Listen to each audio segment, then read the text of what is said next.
नमस्कार दोस्तों, हमारे YouTube चैनल MS प्रजापति में बहुत बहुत स्वागत है। तो दोस्तों, रानी पद्मावती या पद्मिनी का इतिहास। हिंदी रानी पद्मावती का जन्म 13वीं 14वीं सदी के मध्य सिंगल द्वीप साम्राज्य में हुआ था। रानी पद्मिनी का बचपन अपने माता पिता के साथ में बीता था। बहुत ही सुंदर थी रानी पद्मिनी के पिता का नाम गंधर्व सेन और माता का नाम चंपावती था। रानी पद्मिनी के पिता गंधर्व सेन की सिहल प्रांत के राजा थे। बचपन में पद्मिनी के पास हीरामणि नाम का एक बोलता हुआ तोता था, जिसके साथ अपना अधिकतर समय बिताया करती थी। रानी पद्मावती बचपन से ही बहुत सुंदर और बुद्धिमान थी। 12वीं और 13वीं सदी में दिल्ली के सिंहासन पर दिल्ली सल्तनत का राज था। सुल्तान ने अपनी शक्ति बढ़ाने के लिए कई बार मेवाड़ पर आक्रमण किया। इन आक्रमणों में से एक आक्रमण अलाउद्दीन खिलजी ने सुंदर रानी पद्मिनी को पाने के लिए किया था। ये कहानी अलाउद्दीन के इतिहासकारों ने किताबों में लिखी थी ताकि वो राजपूत प्रदेशों पर आक्रमण को सिद्ध कर सके। कुछ इतिहासकार इस कहानी को गलत बताते हैं, क्योंकि यह कहानी मुस्लिम सूत्रों ने राजपूत छोरी को उत्तेजित करने के लिए लिखी थी। रानी पद्मावती या पद्मिनी का इतिहास। हिंदी रानी पद्मावती के पिताजी गंधर्व सेन ने पद्मावती के स्वयंवर का आयोजन किया। इस विवाह में सभी राजपूत राजाओं और हिंदू राजाओं को बुलाया गया था। एक प्रदेश का राजा मलखान सिंह भी स्वयंवर में आया था। राजा रावत पहले से एक पत्नी नागमती होने पर भी स्वयंवर में आया था। प्राचीन समय में राजा एक से अधिक विवाह करते थे ताकि उन्हें अधिक उत्तराधिकारी मिले।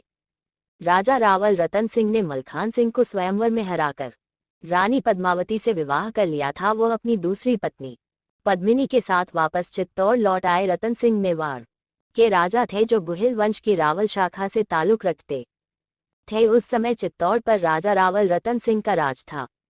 राजा रतन सिंह एक अच्छे शासक और पति होने के साथ साथ कला के संरक्षक थे। अंत में रतन सिंह को दिल्ली सल्तनत के शासक अलाउद्दीन खिलजी के हाथों हार का सामना करना पड़ा था। राजा रावल रतन सिंह के दरबार में कई बुद्धिमान और प्रतिभाशाली व्यक्ति थे, जिनमें से संगीतकार राघव चेतन भी एक था। राघव चेतन के बारे में लोगों को ये पता नहीं था कि वह एक जादूगर भी है। वह अपनी बुरी प्रतिभा का प्रयोग दुश्मन को मार गिराने में करता था। एक दिन राघव चेतन को बुरी आत्मा को बुलाने का कृत्य रंगे हाथों पकड़ा गया था, जिसका पता चलते ही राजा रतन सिंह ने क्रोधित होकर राघव चेतन का मुंह काला कर उसे गधे पर बिठाकर अपने राज्य से बाहर निकाल दिया था। इसके बाद राघव चेतन राजा रतन सिंह का दुश्मन बन गया था।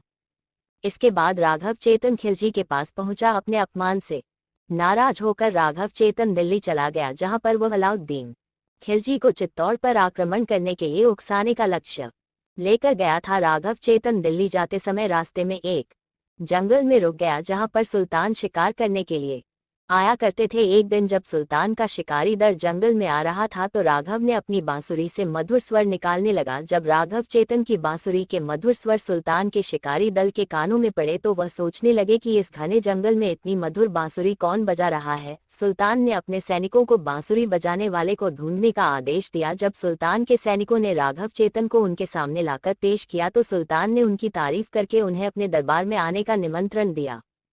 इसके बाद राघव चेतन ने सुल्तान से पूछा कि तुम मुझ जैसे साधारण से संगीतकार को क्यों बुलाना चाहते हो? आपके पास बहुत सुंदर सुंदर चीजें हैं। राघव की बात को ना समझकर सुल्तान ने उसे साफ साफ बातें करने को कहा। इसके बाद राघव चेतन ने रानी पद्मावती की सुंदरता का बखान सुल्तान के सामने किया, जिसे सुनकर खिलजी की वासना जाग उठी थी। राजा सुल्तान ने अपनी राजधानी पहुंचने के बाद अपनी सेना को चित्तौड़ पर आक्रमण करने के लिए कहा, क्योंकि उसका सपना रानी पद्मावती को अपने महल में रखने का था। रानी पद्मावती या पद्मिनी का इतिहास। सुल्तान खिलजी रानी पद्मावती की झलक पाने के लिए चित्तौड़ पहुंचा। वहां पर उसने रतन सिंह को पत्र लिखा कि वो पद्मावती को अपनी बहन के समान समझता है, इसलिए वह रानी पद्मावती से मिलना चाहता है। इसके बाद राजा रतन सिंह उसकी बात से सहमत हो गया। इसके बाद रानी पद्मावती कांच में अपना चेहरा दिखाने के लिए मान गई थी। जब सुल्तान अलाउद्दीन को यह पता चला कि रानी पद्मावती उससे मिलने के लिए तैयार हो गई है तो वह अपने कुछ बलशाली योद्धाओं के साथ अंदर प्रवेश कर गया। 1303 ईस्वी में सुल्तान अलाउद्दीन खिलजी ने चित्तौड़ पर आक्रमण किया था। अलाउद्दीन खिलजी ने चित्तौड़गढ़ पर 2 आक्रमण किए थे।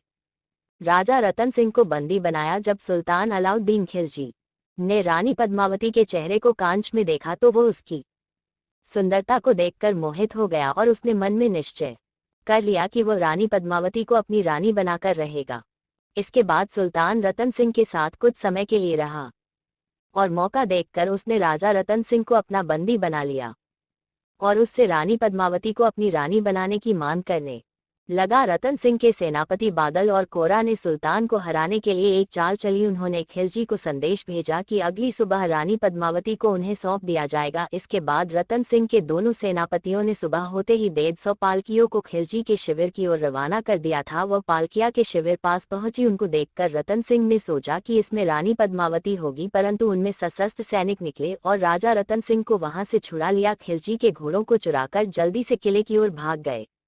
जब सुल्तान को इस बात का पता चला कि वो रतन सिंह को चुरा कर ले गए हैं, तो उसने अपने सैनिकों को चित्तौड़ पर आक्रमण करने का आदेश दे दिया था, परंतु किले के अंदर जाने में नाकाम रहा। इसके बाद उसने किले की घेराबंदी करने का आदेश दे दिया। इसके बाद घेराबंदी इतनी कड़ी थी कि किले में अनाज की कमी हो गई। इसको देखते हुए रतन सिंह ने दरवाजा खोलने का आदेश दिया। इसके बाद युद्ध करते समय रतन सिंह 14वीं शताब्दी के प्रारंभ में वीरगति को प्राप्त हो गए थे। 1303 में अलाउद्दीन खिलजी ने अपना साम्राज्य स्थापित किया। इसके बाद में महाराणा उदय सिंह ने चित्तौड़ को दोबारा जीता था। रानी पद्मावती या पद्मिनी का इतिहास। हिंदी रानी पद्मावती की मृत्यु। रानी पद्मावती की मृत्यु 26 अगस्त सन 1303 ईसा पूर्व में हो जाती है। रानी पद्मावती जौहर करने के लिए तैयार हो जाती है और आग में कूदकर अपनी पतिव्रता होने का प्रमाण देती है। किले की महिलाओं के मरने के बाद वहां के पुरुषों के पास लड़ने की कोई वजह नहीं होती है। उनके पास दो रास्ते होते हैं, या तो वे दुश्मनों के सामने हार मान ले या मरते दम तक लड़ते रहे। अलाउद्दीन खिलजी की जीत हो जाती है। वह चित्तौड़ किले में प्रवेश करता है, लेकिन उसे वहां सिर्फ मृत शरीर, राख और हड्डियां मिलती है। रानी पद्मावती मेवाड़ की महारानी थी। माना जाता है कि चित्तौड़ में खिलजी के हमले के वक्त अपने सम्मान को बचाने के लिए उन्होंने जौहर किया था। इसके बाद चित्तौड़गढ़ को 1535 ईस्वी में गुजरात के सुल्तान बादशाह ने नष्ट कर दिया था।